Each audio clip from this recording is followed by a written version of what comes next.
Good morning, everybody. I'm Nola. It's Sunday the 14th of March, and as you can see behind me, it's actually raining. You can hear the rain that's pouring on the roof above me, and it's quite cold. Yesterday, it was a beautiful, mid-80s kind of day. Today, it's quite freezing.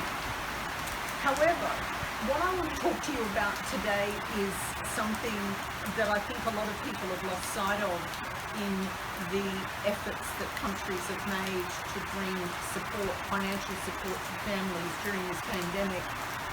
And whilst you know that I concentrate a lot on what's happening in the United States and in Australia, at the moment the reason for that is that they are the two countries where I have a key focus for Serenity.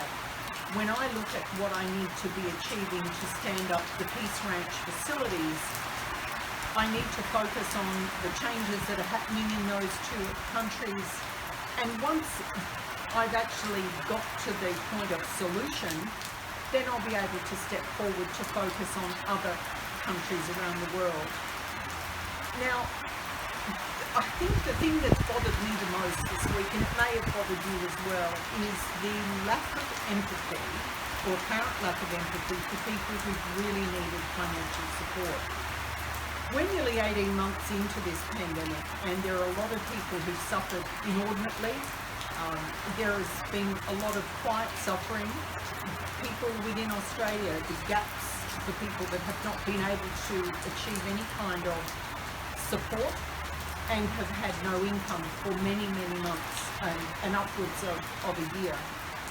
And when we think about the political barriers to being able to give somebody enough to feed their kids, pay their rent or their mortgage, or simply to have some sense of dignity, what that does is speak loudly to nation states not delivering their human rights obligations to their people.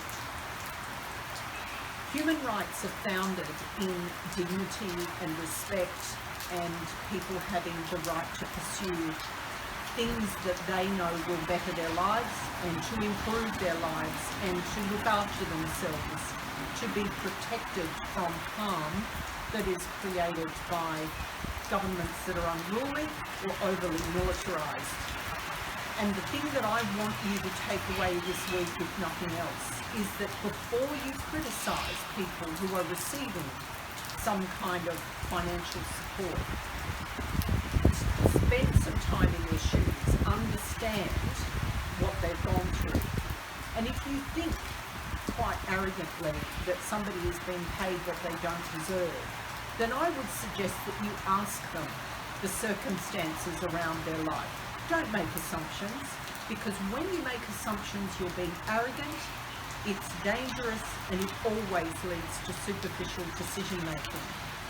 Assumptions should never be part of planning, because if you bring assumptions into planning, what you will result in is a god-awful mess. I hope this week going forward you show some compassion and some empathy for people, and if you have a situation where you're managing out of chaos, that you can do that and remain calm and keep your own level of graciousness in amongst the chaos that might be happening around you and with other people that you have to deal with. I look forward to seeing you again next week. Have a great week. Bye for now.